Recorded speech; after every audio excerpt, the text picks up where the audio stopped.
वाराणसी के रामनगर नामक जगह पर स्थित है रामनगर का किला। यह गंगा नदी के पूर्वी तट पर है। यह दुर्ग तुलसी घाट के ठीक सामने है तथा इस दुर्ग का निर्माण सन 1750 ईस्वी में काशी नरेश श्री बलवंत सिंह जी ने करवाया था और इस किले की संरचना चुनार के पत्थर से हुई है।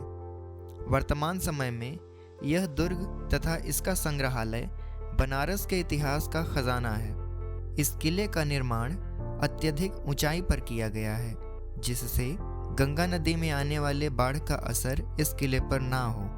एक किंवदंती के अनुसार किला बनने की भी एक रोचक कहानी है। चूँकि यह किला गंगा नदी के बिल्कुल तट पर है, इसलिए जब किले का निर्माण हो रहा था तब नदी के बहाव के कारण नीव नदी में बह जा रहा था।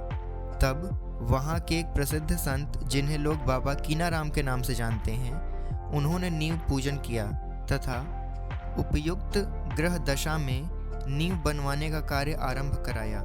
तत्पश्चात यह किला बनकर पूर्ण हुआ। किले के अंदर दो बेहतरीन मंदिर हैं। एक भगवान विष्णु का है और दूसरा वेद व्यास जी का है। वेद व्यास जी ने ही महाभारत लिखा था, जिसको दुनिया का सबसे लंबा काव्य कहा गया है। किले के अंदर एक दक्षिण मुखी हनुमान जी का मंदिर भी है। वर्तमान समय में यहाँ अनंत नारायण सिंह जी रहते हैं। इन्हें महाराजा बनारस कहा जाता है। हालांकि सन 1971 में महाराजा की पदवी समाप्त कर दी गई थी, लेकिन यहाँ के लोग अभी भी उन्हें महाराज का दर्जा देते हैं और उसी प्रकार सम्मान भी देते हैं।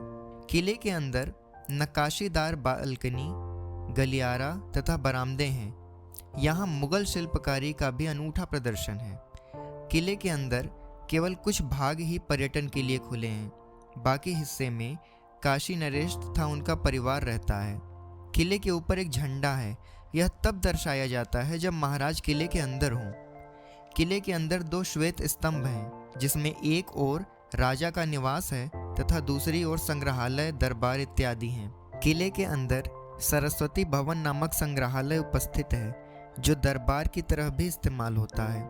संग्रहालय में पुरानी कारों का एक अनूठा प्रदर्शन किया गया है। यहाँ पुराने समय के वस्त्र, सोने व चांदी से निर्मित हाथी के पालकी पर लगाए जाने वाला कपड़ा, शस्त्रगृह में तलवार, अफ्रीका, बर्मा, जापान की बंदूकें, खंजर, महाराज की तस्वीरें, वाद्य यंत्र तथा एस्ट्रोनॉमिकल घड़ी रखी हुई है। फागुन माह में राजमंगल नामक त्यौहार मनाया जाता है। इस त्यौहार पर 80 घाट से किले के सामने तक नाव का प्रदर्शन होता है, जिन पर लोग नृत्य तथा संगीत का कार्यक्रम करते हैं। माघ के महीने में महल के अंदर वेद व्यास जी की मूर्ति को सुसज्जित किया जाता है। यह दृश्य अत्यंत लुभावना होता है। किले को दशहरा के अवसर पर सुसज्जित किया जाता है। यहाँ रामायण का नाट्य मंचन होता है, जिसमें 1 महीने तक चलने वाले रामलीला के अवसर पर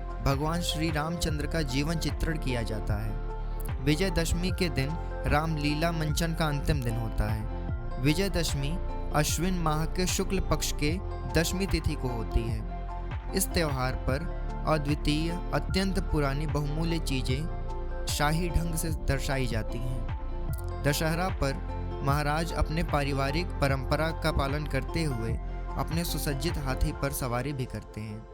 यदि आप बनारस घूमने के इच्छुक हैं तो आपको रामनगर का किला अवश्य देखना चाहिए। तो हमारा यह वीडियो कैसा लगा आपको, यह कमेंट सेक्शन में ज़रूर बताइएगा और अपना प्यार आशीर्वाद ऐसे ही हमारे चैनल के साथ बनाए रखिएगा। और उम्मीद करते हैं कि आप अगर सब्सक्राइब नहीं किए हैं तो सब्सक्राइब भी कर लीजिएगा, घंटी भी बजा दीजिएगा। धन्यवाद।